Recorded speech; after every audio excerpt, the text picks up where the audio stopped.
Orofo Memokwaba eba Gift Tech Solutions. Na ene me pese me no yesua de kakra. Medical mo ate ase ase afi ye besua de. Ha. Na mesre se follow ye na follow ye.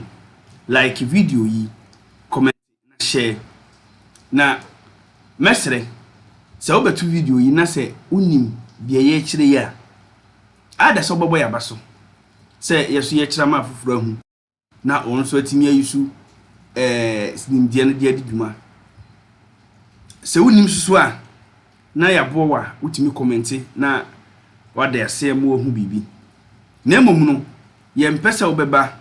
na obeba bibu yebem e wo comment section because of se unim de ye kire dida. Hunu se unim a unim no enye obia enanim. Unim se abra me no kasai se ofa TikTok app na interface no sa eye plus button na wase na ye de so ye video eye recording no obi kra nim se ho no obo ho a so video ma de recording enso wo TikTok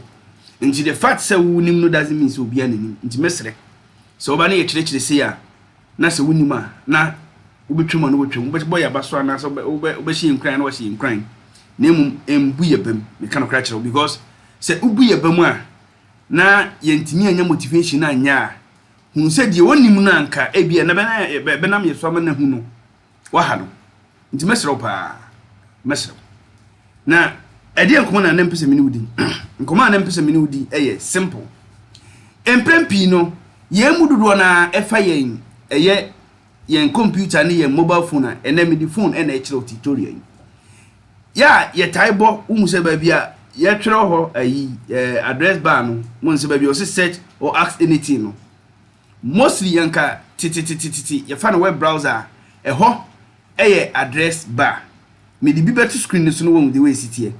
de me di better screen so no ye computer de say ofa browser ntinka normally browser no ye wo address bar which mostly no ye free bibi uniform resource locator and as a web address ho na ye boshe ntini ye friend address bar no nti ye kase uniform resource locator na say web address na ebi na ye www.facebook.com www.giftedsolutions.com. These are all website addresses. gtsmarket.com a web address eno na ma yetimi visit website na nipa dodo na no otai bo ade a wo pe no ehye ho wa bra anya address no tete na anka wo word ne hye ho a mbie bibia amawo but unfortunately ona wonim die wo computer wo trans ne hu se no nipa dodo na onim address ne mpubu ntimi nchi mu nitimi up to now obi kura nim se Facebook address www.facebook.com and now say facebook.com oba Facebook ebibia amawo enti oba sa address ba ni mu no na wabo ti se ebia Facebook na odi ashem enti obo Facebook na say be man results say the hu screen ni so no ba won say obo Facebook anfo anko Facebook ba bia do ba yi search engine enti de say ye aye say ye de search engine no aba be fra abe hye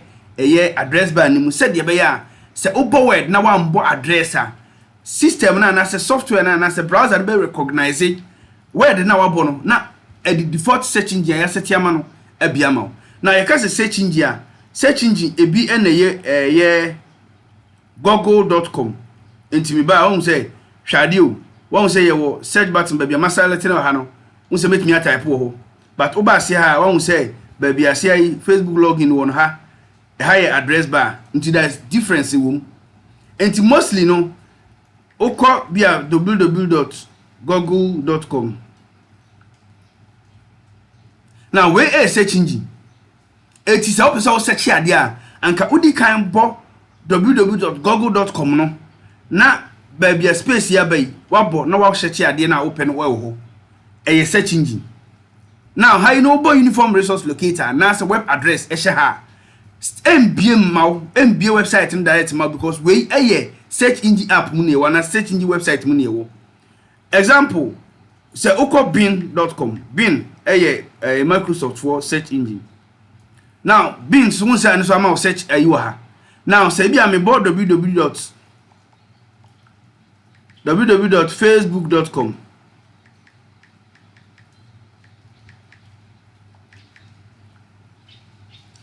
Once I'm your Facebook amame, even though me address eshim, because website na me want a search engine. It's a Google, Bing, it's a Google. Now, say me ba babia address anka say bo address ni se no.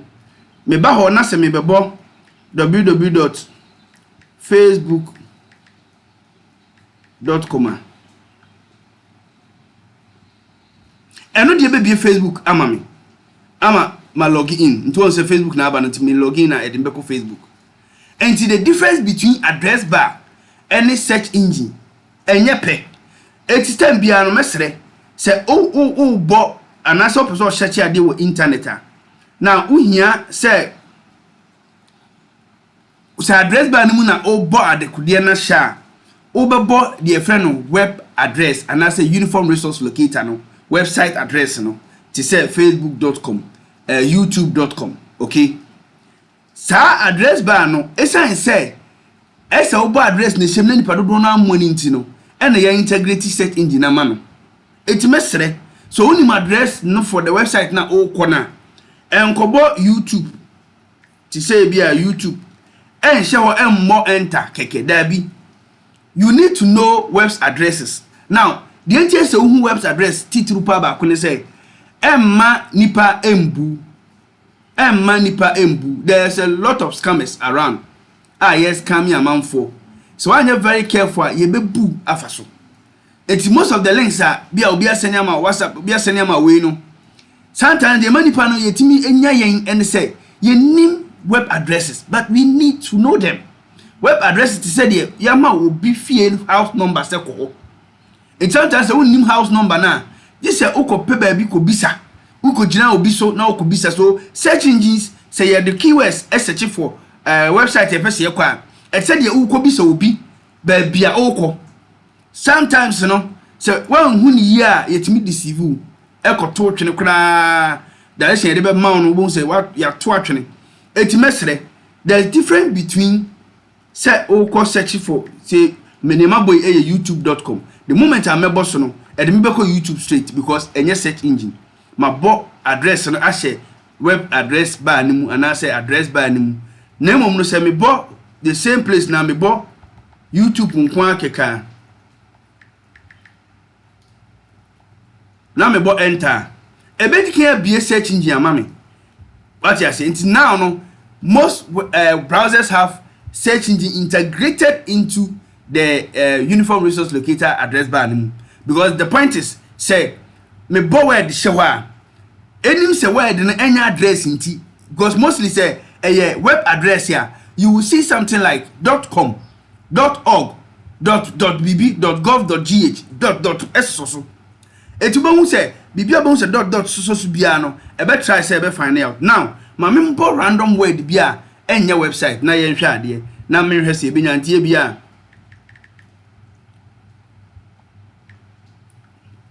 boama.ck.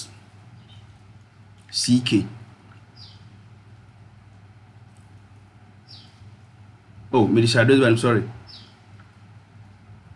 Now I will say I could search Facebook and other pages be na mami. All because of say boama.ck no enye website. Now say me ko about facebook.nc. One say I'm an error, which means that this particular when I recognize it as website, but any website for Facebook and you need BBI friend facebook.nc. So instead of the web browser be I'm a search engine, I'm a resource no. When I'm a bushe no .bbr bano extension abano actually say a web address na mebo. And say a web address na mebo there, and there's as I say cost search for our web address no. And a usual DNA server no edit check here no. What it implying here and say there is nothing like facebook.nc a website. Now say me ba na me bobo ebia google.ghana. One say apeke ama me search engine. And so what is happening is that the search engine is able to differentiate between extensions are a web address and extensions are any web address. Mostly no .bb no any web address. There's standard web addresses. There's a standard web addresses. Later we will go into the extensions and what each of them means. But for now no, me person me mouth here say address bar na mostly obi ho a opese o ko Facebook na obo Facebook keke na edinako bin na Google answer na obo Facebook no so no. Facebook address facebook.com. Go straight. Why do you have to go through a search engine? But of course, each other way, if you are baby and it's okay because no be as on team keep web address e share the team. But me person out here say baby a wo boss ade ne hye no e wo browser mu no e ho no eye web address bar enye search engine search box. Enye search engine search box. Enti nipa bre sa ade ne say akai ho enti so san ko bebo website address no na wako website kro na open no obon say no about just a word to say e bia GiveTech Solutions no abone sa nti oba edo be ko search engine na bia search engine amaw mbado ati ase the reason being that my more web address and shim nti edime be ko but opa ma mensan mla ha na menfa .com enso so now .com is a web address extension to the moment I made .com be so no I recognize this address as website address nti me wo enter enfa me nko Google biem e be loadi website ni straight e de amame nti eye two different things so obo na extension na be so no I recognize no as a web addresser because they will have standard web addresses the internet assigned number registry mema IP addresses so that we can visit website and I say baby any panel store in website informations in ewo. And this is something I feel like say as ordinary person unam internet so we and shall I but so that at least say if you recognize web addresses you'll be able to understand whether that web address is no ana enye konya web address bia na yeko me da say e ha na me do ebesi e wo sa tutorial mu say wasua bibi say obo word e wo address bar mu a e bie default search engine now default search engine no ya setting e wo computer no ana say browser ni mu dida say uni default search engine sa word na obebo ahye wo no enye adwuma so uni default search engine wa set ama o system na enye adwuma anti always biano you need to have a default search engine to say me ba ha na also say select search engine nti me permit me apeke we say me the bin na ye me boshe mu na me bo word ni keka e the bin na search ma me met me afa Yahoo na say Google so that say